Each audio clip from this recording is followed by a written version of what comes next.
Abel Ferreira. É cedo para dizer. É cedo não, né? Vocês acham que a relação dele está desgastada, meio mal, bem mal comparando Guardiola, Manchester City? Ou é apenas no campeonato estadual, vai virar página amanhã, na primeira rodada do Brasileiro, segue o jogo, o Abel vai botar embaixo do braço e vai garantir mais um título grande para o Palmeiras essa temporada? Eu acho que não é apenas isso, não, né? É um processo de desgaste que eu acho que já vem, certamente, desde o ano passado. O caso do Dudu mostrou muito isso, excesso de relacionamento, né? Enfim, um esgotamento de. Aliás, outro dia o Guardiola falou que ele tem viajado em avião separado do time, porque ninguém mais aguenta ele por lá e vice-versa. O Guardiola, deixa eu só te interromper rapidinho. Claro. Ele sem lateral direito, ele emprestou o Walker para o Milan. Mas ele está sem lateral agora, ele está botando volante improvisado na lateral. O Walker é um cara que trabalha com ele, enfim, trabalhou com ele, né, em praticamente todo esse ciclo super vitorioso.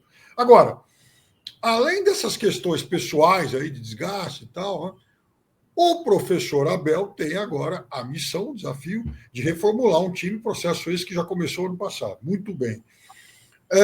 Só que eu vejo que não, tenho certeza que não é só uma questão de reformular um time, mas, sobretudo, mudar as ideias, né? Reformular também o ideário de jogo dele, que já ficou muito marcado por todo mundo. Então, por exemplo, o que acontece com o Estevão ontem é muito sintomático disso. Todo mundo sabe o que vai acontecer. Dobra a marcação, acabou, fecha o corredor. Só que o garoto, inclusive, em outros momentos já chamou atenção por fato de que, lá no Sub-20 eu era meia, um cara central e tal. Isso o Palmeiras não tem. Então, as sacadas, assim, o saco de inovações que o Abel teve com a geração que está acabando agora, com o próprio Veiga, com o Rony, que era cara de lado de campo e virou atacante central, com tanto o Zé Rafael, que era um meio ofensivo e chegou a ser o 5, Piquerez, lateral esquerdo, que chegou a jogar no meio da defesa. Parece que esse saco de inovações anda meio esgotado. Ele precisa voltar a mexer com isso. Até porque não adianta empilhar atacante de bom nível se você não tem um meio-campo para criar para esses caras. E o meio-campo do Palmeiras não cria mais. Tanto que nos últimos 4 jogos contra o Corinthians, na maior parte do tempo o Palmeiras martelou, ficou com a bola um tempão e fez um gol. Nos últimos 3 jogos do Campeonato Paulista, só fez aquele jogo do pênalti de Araque lá contra o São Paulo. Não cria mais. E não é por. Veja, o ataque do Palmeiras, hoje, esse trio, o Palmeiras, inclusive, escalou na final, é o ataque do R$500 milhão. É a soma do valor de venda do Estevão, valor de compra do Vitor Roque e do Facundo Torres. Ora, você tem R$500 milhão na frente, como é que você não dá um chute a gol? Eu acho também que não é só o Paulista. Eu acho que tem uma coisa que vai, para mim, para 1 ano e meio atrás, quando começa a ficar claro uma insatisfação também de pessoas da diretoria, mas também de uma pequena parcela da torcida, é verdade, com o que a gente gosta de chamar, entre aspas, de teimosia, que é o surgimento do Endrick, todo mundo muito impressionado com o Endrick. Aí a primeira coisa, ele não vai para o Mundial, nem para sentar no banco, ele não vai. Não, vai para a Disney, tal, como se ele fosse porta-voz de alguma psicóloga do Palmeiras. Não é verdade, foi uma decisão dele, sobre o que poderia ser ou não poderia ser do amadurecimento do jogador. O Real Madrid quis contratar ele com 16 anos, mas o Palmeiras não pode pôr para jogar. Nem o Paulistinha, nem nada naquela. Isso dói no meu coração até hoje. Então, aí, no meu, pululam alegrias, mas ele não foi. Pululam risos e covinhas, mas é uma coisa de 1 ano e meio atrás, sabe, Pedro? Porque assim, aí tem isso, só que daí ele ganha o Paulista, tá vendo? Eu tinha um plano, mas assim, o plano foi um pouco prejudicado por algumas decisões dele. E aquele ano de 2023, isso fica menos, depois em 23 fica menos claro, por quê?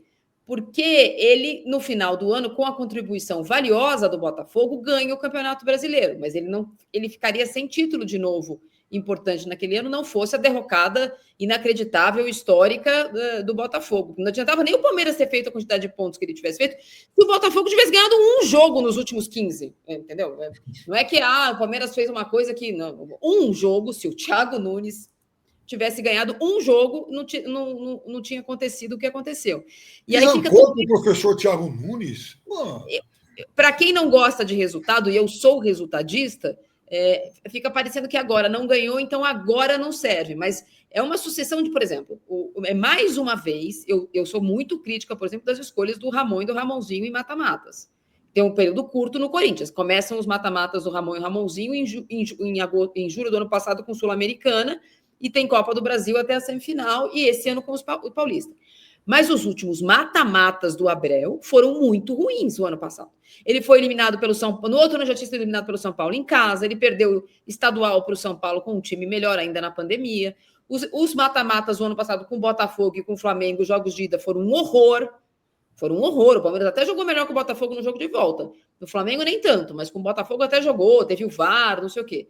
Mas o Palmeiras tem feito mata-matas de dificuldade. E a tal da história do time da virada não aconteceu no ano passado. Tanto que fica o brasileiro para o Palmeiras ganhar e não dá tempo do Palmeiras ganhar o brasileiro, porque no ano passado o Botafogo não largou. E esse ano no Campeonato Paulista, ainda que seja uma pré-temporada para o Palmeiras, diferente da do Botafogo, uma pré-temporada que o time joga. Uma pré-temporada que o técnico depois fala que quer ganhar o campeonato. É uma pré-temporada diferente do que a escolha do Botafogo. Também o Palmeiras fez jogos ruins, não só no mata-mata. Tem algum jogo bom do Palmeiras no ano? Por mais que seja pré-temporada, qual foi o jogo bom do ano esse ano, Pipo? Não tem jogo bom do Palmeiras. Nenhum.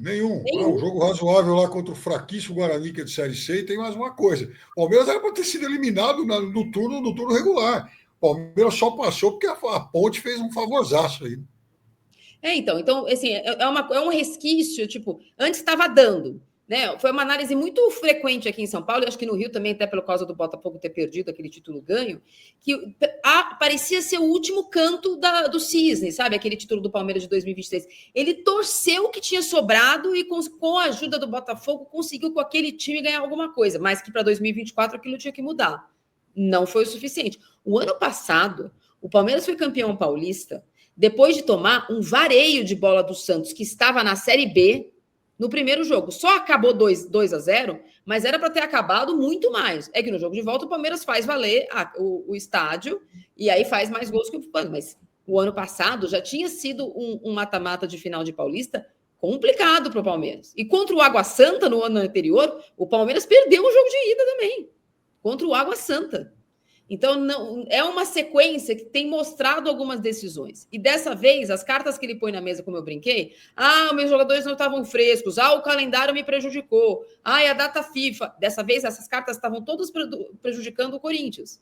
Então, ele não usou nenhuma dessas na coletiva. Zero. Só falou assim, eu tinha que ter feito mais gol. Assim, meio óbvio, né? Quer dizer que a coletiva foi mais rápida que a do Edinaldo hoje?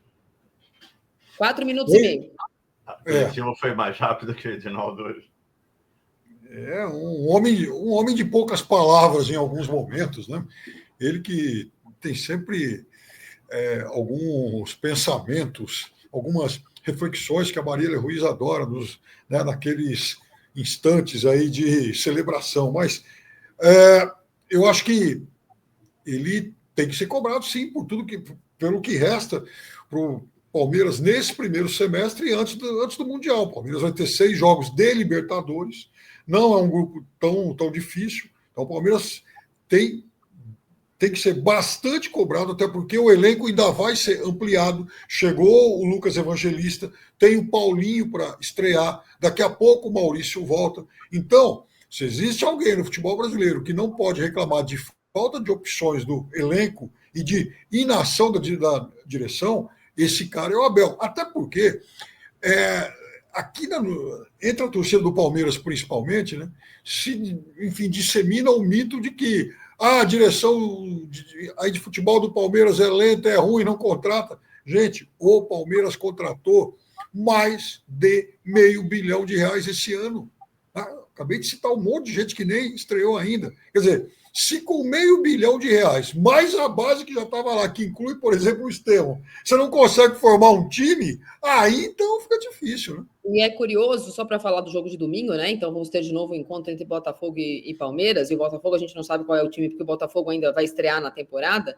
O Palmeiras fez já 16 jogos, e a gente não sabe qual é o time titular do Palmeiras. Contusões à parte, não o Palmeiras que jogou o Campeonato Paulista, o Botafogo não jogou o Carioca, né? Não jogou. A gente vai ter um jogo dos dois times que dividiram a atenção nos últimos 2 anos, né, 23 e 24, e os dois times esse ano, a gente não tem condição de afirmar qual é o potencial deles na temporada. Porque se for o Paulinho que veio do Atlético, melhora muito o ataque do Palmeiras, mas a gente não sabe. Se for o Vitor Roque que jogou no Atlético Paranaense ou no Cruzeiro, mas for esse Vitor Roque aí das finais do Campeonato Paulista, o Estevão vai fazer que falta? Onde vai jogar? Quando é que o Estevão vai sair do time para o próximo jogador, para o novo titular tomar gosto? O Palmeiras tem 12 jogos até o Mundial de Clubes. Vai contratar alguém nos 10 dias anteriores daquela janela? Vai chegar e vai jogar? Porque, assim, todo mundo sempre criticou outros times com razão, né? Quando você chega no domingo, chega e joga. O Palmeiras acabou de fazer isso. O Mikael chega, joga. O Vitor Roque chega, joga. Imagina a cara do Flaco Lopes. Com todo o respeito do mundo, o cara foi artilheiro do time ano passado. Vitor Roque, 500 quilos a mais, não sabe onde pega uma bússola para saber onde é o ataque do Palmeiras, onde fica o gol do adversário. O Flaco Lopes não é mais opção no Palmeiras. Tipo, não existe o Flaco Lopes. O Mikael é o novo titular do Palmeiras. O Facundo é o novo ponta do Palmeiras. Então, assim, vai chegar para jogar? E qual é a pretensão exata do Palmeiras no Mundial? É a marca? É a marca do clube? É fazer um bom papel? A primeira fase é muito acessível para o Palmeiras, mas se todo mundo jogar os 12 jogos até lá, as coisas mudam um pouco, né? Porque aí... Realisticamente, eu acho que o Palmeiras tem a obrigação de chegar às oitavas. Agora, também chegando às oitavas, o Palmeiras enfrentaria Atlético de Madrid ou PSG em tese, né? Aí, obviamente, o Palmeiras não seria favorito contra nenhum desses dois rivais. Mas, assim, eu acho que um papel honroso é passar pela primeira fase. E vejam, eu insisto muito nisso, o Palmeiras hoje tem um elenco muito caro. O Palmeiras tem vários jogadores de um monte de seleções aqui da América do Sul. O Gustavo Gomes, por exemplo, está fora, se recupera de contusão. O Richard Rios, os uruguaios. Quer dizer, então não dá para ignorar o fato de que esse elenco é muito forte, esse elenco é estrelado e tem que ser cobrado na mesma proporção, sim.